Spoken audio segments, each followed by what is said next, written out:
Jacob's family settles in Goshen. So Joseph went in and told Pharaoh, "My father and my brothers, with their flocks and herds and all that they possess, have come from the land of Canaan. They are now in the land of Goshen." And from among his brothers he took 5 men and presented them to Pharaoh. Pharaoh said to his brothers, "What is your occupation?" And they said to Pharaoh, "Your servants are shepherds, as our fathers were." They said to Pharaoh, "We have come to sojourn in the land, for there is no pasture for your servants' flocks, for the famine is severe in the land of Canaan. And now, please let your servants dwell in the land of Goshen." Then Pharaoh said to Joseph, "Your father and your brothers have come to you. The land of Egypt is before you. Settle your father and your brothers in the best of the land. Let them settle in the land of Goshen, and if you know any able men among them, put them in charge of my livestock." Then Joseph brought in Jacob his father and stood him before Pharaoh, and Jacob blessed Pharaoh. And Pharaoh said to Jacob, "How many are the days of the years of your life?" And Jacob said to Pharaoh, "The days of the years of my sojourning are 130 years. Few and evil have been the days of the years of my life, and they have not attained to the days of the years of the life of my fathers in the days of their sojourning."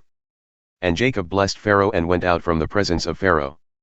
Then Joseph settled his father and his brothers and gave them a possession in the land of Egypt, in the best of the land, in the land of Ramses, as Pharaoh had commanded. And Joseph provided his father, his brothers, and all his father's household with food, according to the number of their dependents. Joseph and the famine. Now there was no food in all the land, for the famine was very severe, so that the land of Egypt and the land of Canaan languished by reason of the famine. And Joseph gathered up all the money that was found in the land of Egypt and in the land of Canaan, in exchange for the grain that they bought. And Joseph brought the money into Pharaoh's house. And when the money was all spent in the land of Egypt and in the land of Canaan, all the Egyptians came to Joseph and said, "Give us food. Why should we die before your eyes? For our money is gone."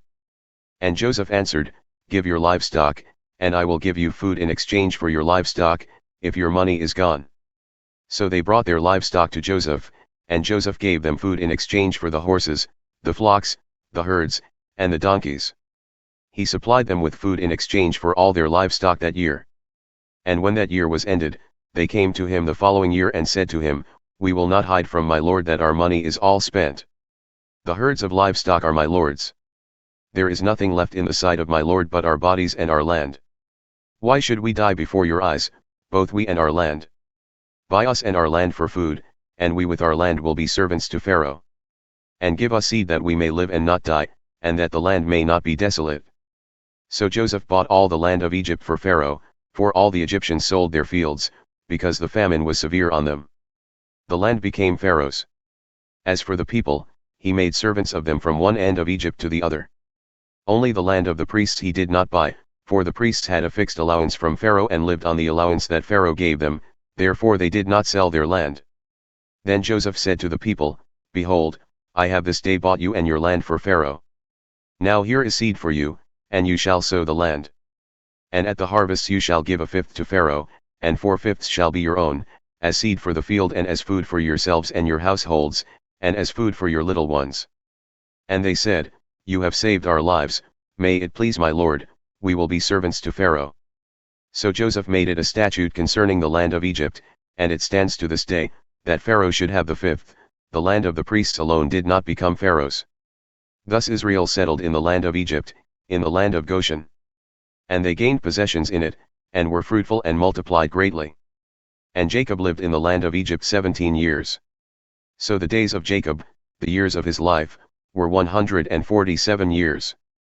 And when the time drew near that Israel must die, he called his son Joseph and said to him, "If now I have found favor in your sight, put your hand under my thigh and promise to deal kindly and truly with me. Do not bury me in Egypt, but let me lie with my fathers. Carry me out of Egypt and bury me in their burying place." He answered, "I will do as you have said." And he said, "Swear to me," and he swore to him. Then Israel bowed himself upon the head of his bed.